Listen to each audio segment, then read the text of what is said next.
ఓం నమో భగవతే వాసుదేవాయ. ఆత్మబంధువులందరికీ నమస్కారం. 475వ నామం ధర్మగుప్. అంటే ధర్మాన్ని సంరక్షించే స్వామి గనక ఆయన్ని ధర్మగుప్ అన్నారని శంకర్ల వారు చెప్పారు.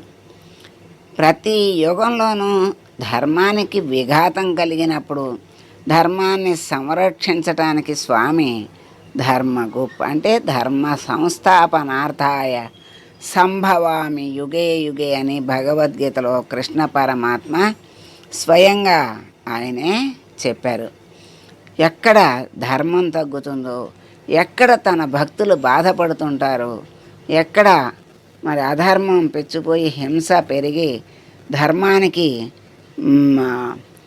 విఘాతం ఎప్పుడైతే వస్తుందో అప్పుడు పరమాత్మ తాను స్వయంగా అవతారాన్ని దాల్చి వచ్చి ధర్మాన్ని ఉద్ధరిస్తాడు.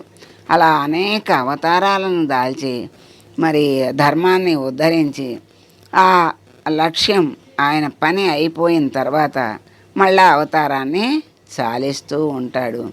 అలా అన్ని అవతారాలని కూడా ధర్మం కోసమే ఆయన ఎత్తుతూ ఉంటాడు. అలా అవతారాన్ని ధరించి ధర్మాన్ని ఉద్ధరించి భక్తుల్ని రక్షిస్తూ ఉంటాడు.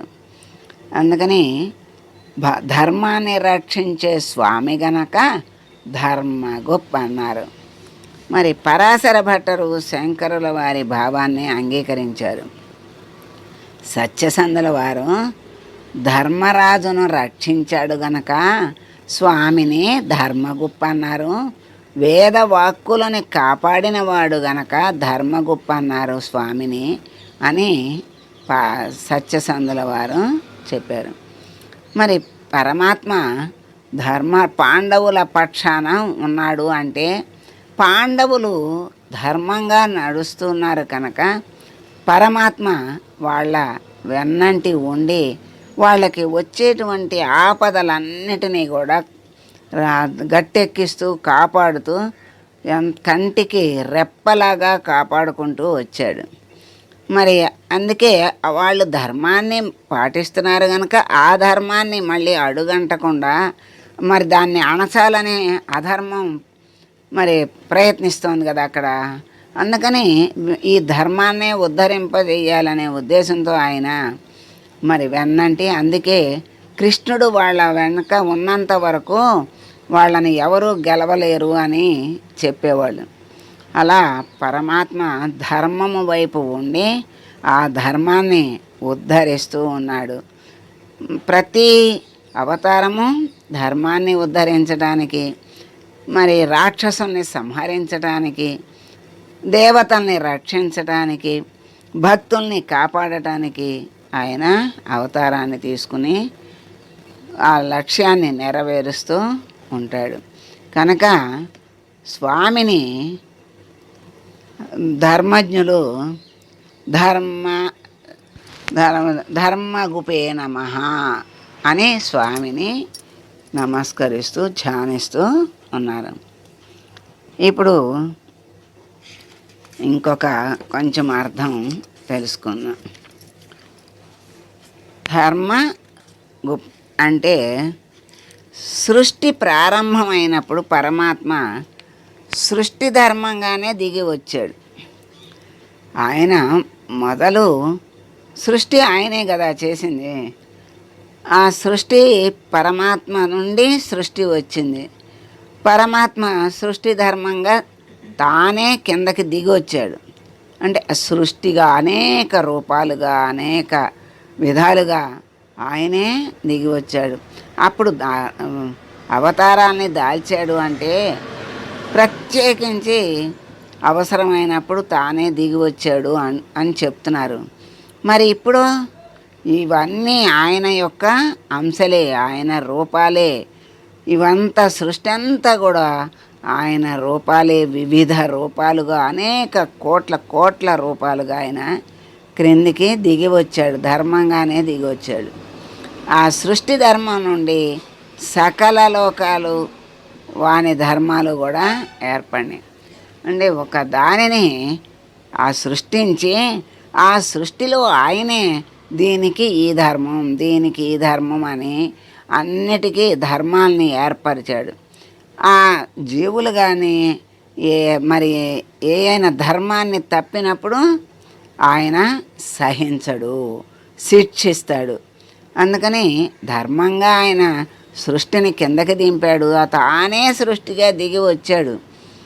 ప్రతి దానికి ఒక ఆట ఆడుతున్నారనుకోండి, ఒక ఆటని వాళ్ళే సృష్టించుకొని వాళ్ళే నియమాలు పెట్టుకుని ఆడుతూ ఉంటారు. వాళ్ళు పెట్టిన నియమాలే కదా అని వాళ్ళు ఎప్పుడు దాటరు. ఎందుకంటే అది పెట్టుకున్న నియమం ఇద్దరికీ అదే వర్తిస్తుంది. మరి పెట్టినవాడు తప్పచ్చు, పెట్టనవాడు తప్పకూడదు అని లేదు అక్కడ. పద్ధతి ఇద్దరికీ ఒకటే రూలు. అలా పరమాత్మ అలా ధర్మంగా దిగొచ్చాడు. దిగి వచ్చిన వాటన్నిటికీ కూడా జీవులకు కానీ వస్తువులకు కానీ ప్రతిదానికి ఒక ధర్మం అనేది ఏర్పాటు చేశాడు. అలా ధర్మంగా దిగొచ్చాడు.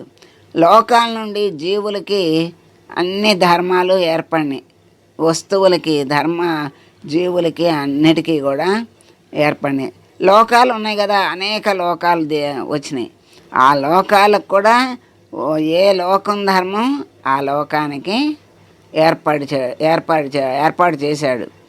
అలా మరి ఆ నారాయణుడే ధర్మానికి నిర్మాత. అంటే ఆ ధర్మాన్ని ఆయనే నిర్మించాడు. ఆయనే మళ్ళా సృష్టిగా దిగొచ్చి ఆ ధర్మాలని అన్నిటినీ దేని ధర్మం దానికి అప్పచెప్పాడు. అందుకే కృష్ణ పరమాత్మ చెప్తాడు భగవద్గీతలో, ఎవరి ధర్మం వాళ్ళు పాటించాలి. ఒకరి ధర్మం ఒకళ్ళు పాటించటం ధర్మం కాదు, అది భయావహం అని చెప్తాడు. అదేంటి? ఇప్పుడు వాళ్ళది ధర్మమే కదా, వీళ్ళది ధర్మమే కదా, వాళ్ళ ధర్మం వీళ్ళు పాటించకూడదు అంటారేంటి? రెండూ ధర్మమే అని చెప్తున్నాడు కదా అంటే మనకు అనిపిస్తుంది. ఇప్పుడు ఒక చాకలి అతనికి గాడిద కుక్క ఉన్నాయి. గాడిదేమో బట్టలు మోస్తుంది, కుక్క ఏమో ఇంటికి కాపలా కాస్తుంది. రాత్రిపూట పడుకుంటే దొంగలు వచ్చారు. కుక్క బద్దకించి పడుకుని లేచి అరవటానికి కూడా దానికి బద్ధకం వేసింది, అరవలేదు. అయ్యో యజమాని ఇంట్లో దొంగలు పడుతున్నారని చెప్పి గాడిద ఓండ్రు పెట్టింది. దీనికి ఏం మాయరోగం వచ్చింది, ఇది అర్ధరాత్రికాడు అరుస్తుంది అని చెప్పి వచ్చి దాన్ని చావగొట్టాడు, బాగా దెబ్బ కొట్టాడు. మరి కుక్క హాయిగా పడుకుంది, అది దాని ధర్మం అది మర్చిపోయింది. కుక్క ధర్మం ఈ గాడిద చేసింది. అంటే దాని ధర్మం ఏంటి? బట్టలు మోయటమే. అది ఆ కుక్క కాపలా గాయటం. అదే కుక్క అరిస్తే అమ్మ ఎవరో వచ్చారేమో, దొంగలు వచ్చారేమో అని వచ్చి జాగ్రత్తగా చూసుకుని ఇచ్చేసేవాడు. అదే గాడిద అరిసేసరికి మరి అది దాని ధర్మం కాదు కదా, అది కుక్క ధర్మం, అది పాటించింది యజమాని కోసం. అయినా కూడా భయావహం అని పరమాత్మ చెప్పినట్లే అలా మరి పరధర్మం మంచిది కాదు అని పరమాత్మ స్వయంగా చెప్పాడు.